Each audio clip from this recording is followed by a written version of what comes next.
อ้ายคิดฮอดน้องจนสิเป็นบ้าบ้านอ้ายอยู่ติดโค้งเคยนั่งเรือแจวเคียงกันสองเฮาเคยสัญญาฮักยืนยาวฮอดวันตายพาเดินเล่นหาดทรายยามแสงจันทร์ส่องใจ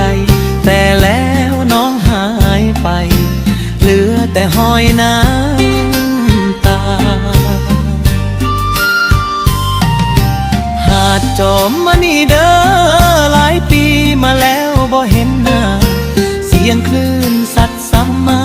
เหมือนดังห้องเรียกหาเดือนเมษาลมพัดผ่านอ้ายยังคงคอยน้องคืนมายามไหวหลวงพ่อพระไสยก็ภาวนาให้เห็นหน้าคอยน้องอยู่ที่หาดจอมมณี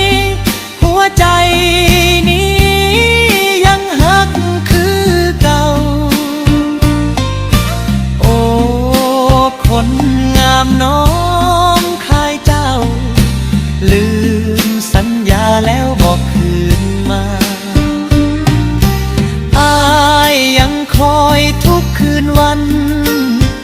จ้องฟ้าเว้ากับดวงดาราคอยฮักอยู่ริมฝั่งน้ำโขงจนสิ้นลมก็ยังบ่ลืม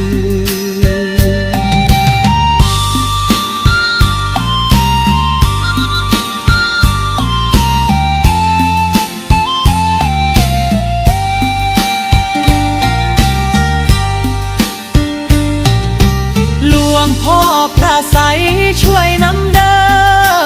หากบุญเฮาสิเฮ็ดให้เจอกันคอยน้องอยู่หาดจอมมันนี้ฝั่งคงฮอดเมื่อตายอ้ายก็คอยน้องพี่หาดจอมมันนี้